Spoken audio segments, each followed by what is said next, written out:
If you're watching this video, I would encourage you to go read Proverbs 24, the whole chapter. That way you'll have more perspective on what I'm trying to talk about. Verse 28 stood out to me.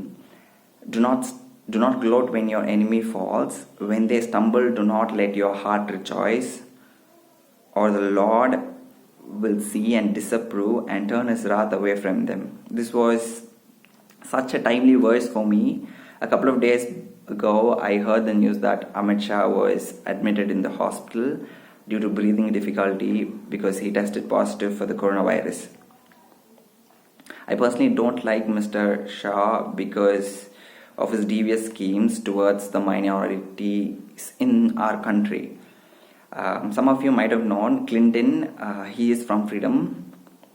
He's a childhood friend of mine. He posted in our group saying, in our friends group saying that he's been admitted in the hospital. So let's all get together. Let's all take a moment to pray for him. And all my friends went ranting against Clinton, saying, how can you say such things towards a man whom we consider as enemy? They were even mocking him for that he got this because this was God's judgment on him and that he completely deserves it. I personally don't like Mr. Shah for all the things that he has done in the country, his greed for power, and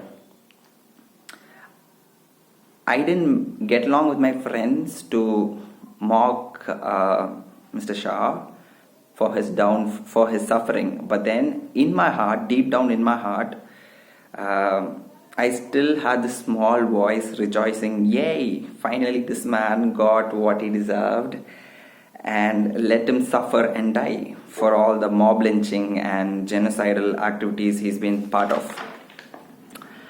I didn't jump in joy, but I still ended up rejoicing for his illness. Part of this was very hypocritical to me because if my friends fall sick, I wouldn't call it judgment from God. I would say God allowed it, or we'll stick on together and we'll pray for you and all that. But when Mr. Shah falls sick, I was so quick into making this judgment that this was from God and this is his judgment, and I even started rejoicing it. The only thing is that I didn't say it out loud. We say தமிழ்ல சொல்லுவோம்ல, மற்றவங்களுக்கு வந்தா தக்காளி சட்னி, நமக்கு வந்தா ரத்தம். As funny as it sounds, it is very true indeed in my case. Do I need to pray for protection and change in government from Mr. Shah? Yes. I can even fast and pray for the government to be toppled, for the Bible says so. I can completely rejoice when my prayers get answered, but I cannot rejoice in the suffering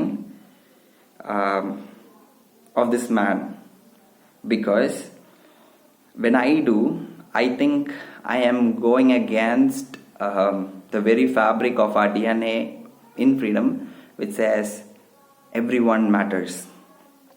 This verse convicts me even more to say that Mr. Shah might hate Christ, but Christ still loves Mr. Shah. And if I go on to rejoice Shah's illness, suffering, or downfall, I don't think God would be pleased with me rejoicing on somebody whom he loves.